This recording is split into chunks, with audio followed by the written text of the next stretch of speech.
The showcase was empty, where a crown of 1,354 diamonds had rested for decades.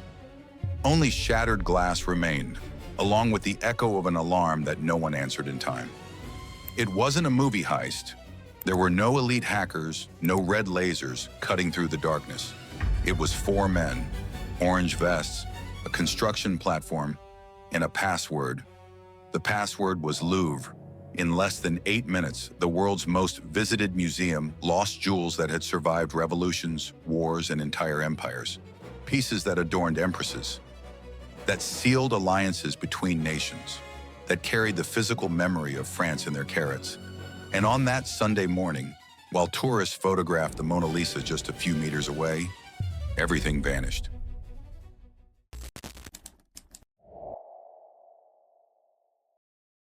For the 8.7 million tourists who visited the Louvre the year before the crime, the museum seemed eternal. The Galerie d'Apollon was a breathtaking place.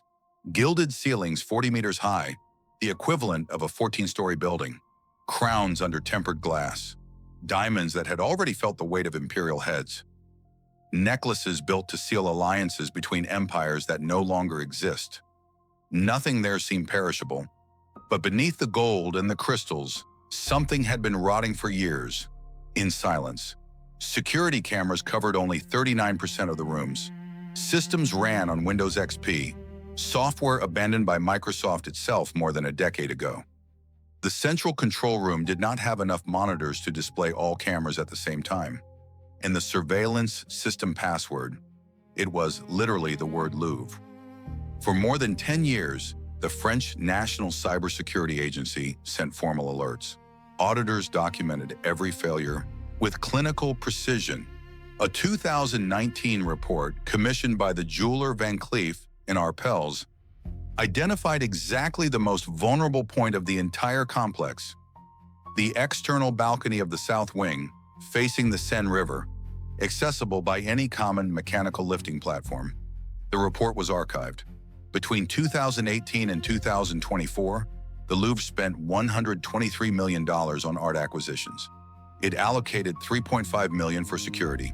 In January 2025, President Macron announced the Nouvelle Renaissance project, 700 million euros to modernize the museum. Scaffolding appeared at every angle of the complex. Trucks parked along the Seine River. Mechanical lifting platforms were positioned along the entire external perimeter. And somewhere in the northern suburbs of Paris, someone was taking notes.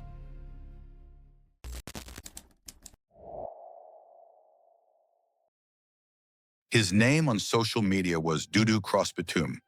Abdoulaye N., 39 years old, a resident of Aubervilliers in the northern suburbs of Paris, was not an architect of international crimes. He had no connections in Swiss banks. He did not operate from a climate-controlled bunker with monitoring screens.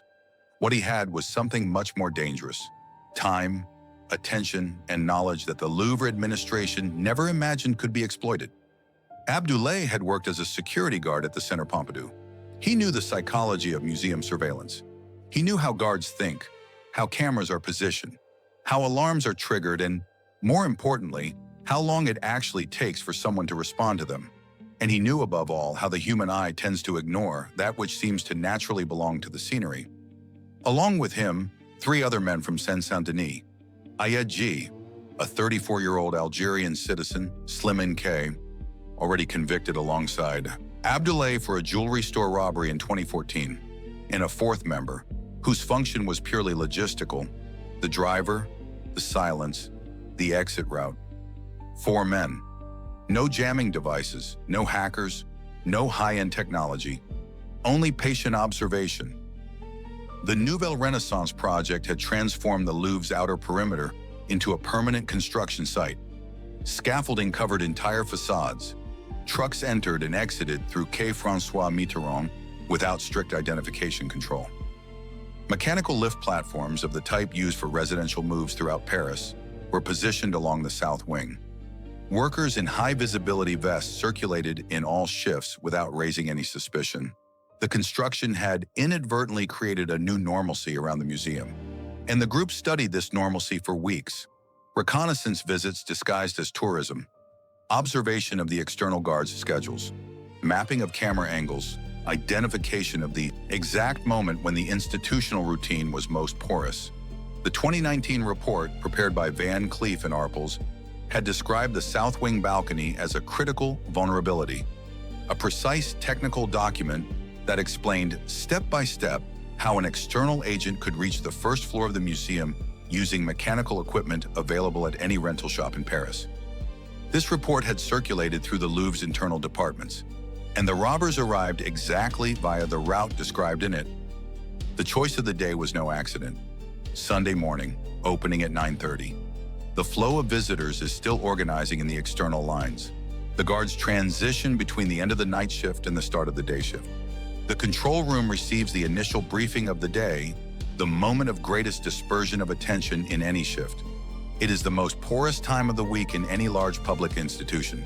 The group arrived with 4 high-visibility vests, orange and yellow, identical to those of the workers who had been circulating the site for months. The choice was not an aesthetic accident. It was psychology applied with precision. The human eye looks for anomalies. A man in an orange vest next to scaffolding, in front of a building under renovation, is not an anomaly. It is the scenery.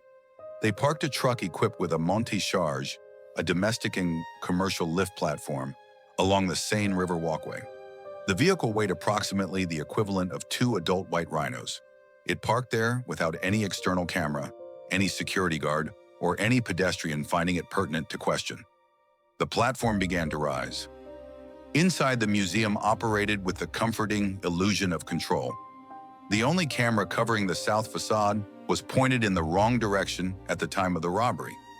The control room did not have enough monitors to display all images at the same time, which meant the guards saw fragments of the museum, not the entire museum. And among the fragments that no one was tracking was exactly the entrance corridor the 4 men needed to cross. The digital collapse completed the picture. The passwords for critical systems had never been changed since installation. The security software ran on obsolete platforms without protection updates for years. The outsourced electronic surveillance company, Securitas, operated with tools that any entry-level technician could compromise without specialized equipment. 150 formal alerts sent, none implemented. There was one last piece of the puzzle that investigators took weeks to verbalize in public. The robbers knew exactly which window to pierce to reach the correct display cases in the shortest time possible. They knew the angle of the blind spot of the only camera covering that facade. They knew the alarm would go off, but that the response would take long, enough for the action to be completed. Technical knowledge like this does not come only from tourist visits. It does not come from casual observation. It comes from internal information. The question that began to haunt the investigation was not how they got in. It was who helped them understand what was inside.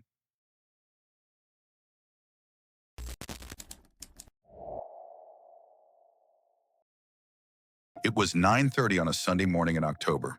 Sunlight streamed through the high windows of the Galerie d'Apollon. Tourists positioned cameras in front of the showcases. A guard circled the central corridor with rhythmic steps, the same steps as always, at the same time as always.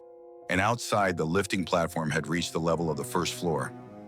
What happened in the next 8 minutes was recorded by cameras that, ironically, were working. The problem was never the absence of images. The problem was that no one was watching. The first 2 men reached the external balcony carrying industrial tools. Battery-powered disc cutters, circular saws, equipment that any hardware store sells without requiring identification. Upon hitting the reinforced window, the disc began to spin. The glass gave way. The alarm went off. In the control room, the signal was received. The response team was activated. Securitas guards and police from the outer perimeter began moving toward the museum, but communication failed.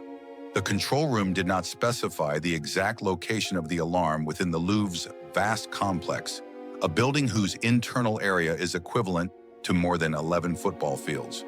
Teams were directed to the wrong side of the museum. 30 seconds. That was the interval between the arrival of the response teams and the moment the muggers had already left. 30 seconds that altered the fate of 8 pieces of immeasurable historical importance.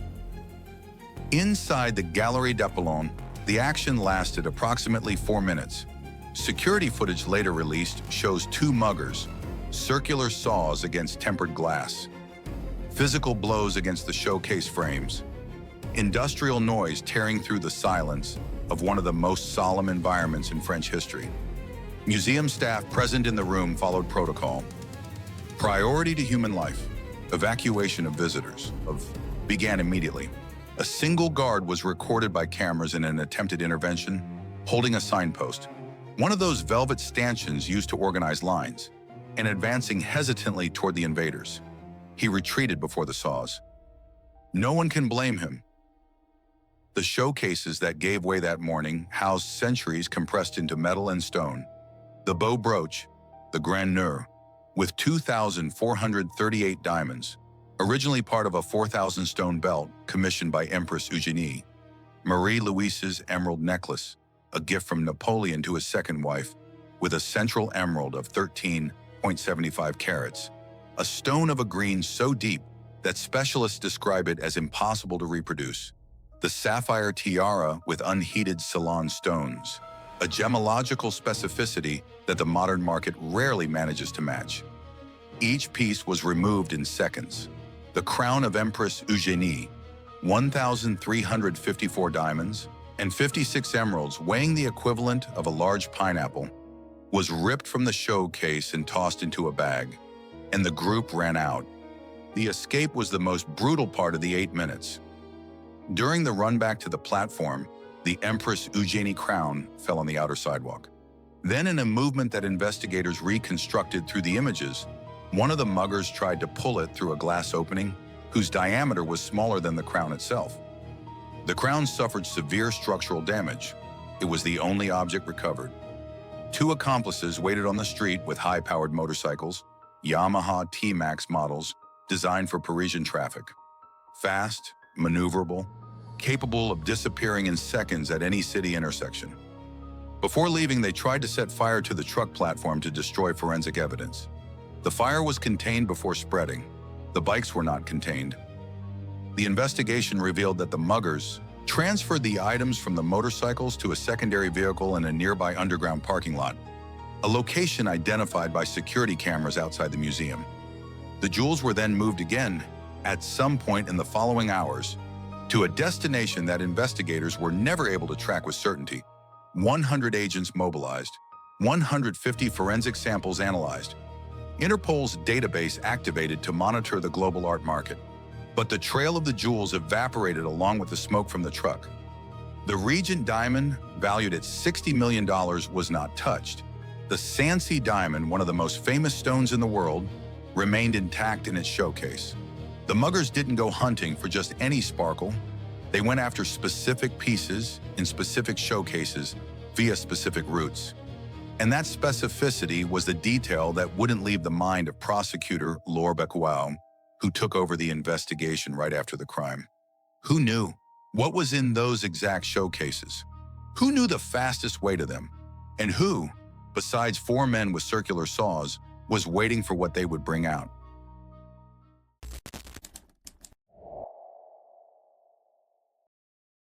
There is a question that investigators still cannot answer with certainty.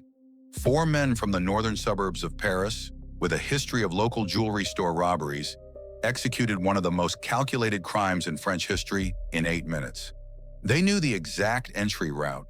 They knew the camera's blind spot. They knew the time when the response would be slowest. They ignored the museum's most famous diamonds and went straight to the right showcases. They knew too much. Police believe the group may have acted as hired labor, that someone, somewhere above them in the chain of command, had already determined the fate of the jewels even before the platform began to rise, that the loot had already crossed France's borders before any alarm was properly investigated. Abdoulaye N. had worked as a museum security guard. An internal report with the exact vulnerabilities had circulated through internal departments months before the crime. It could have been a coincidence. The suspects were arrested, the director resigned. Iron bars were installed in the windows of the Galerie d'Apollon in December 2025, months later.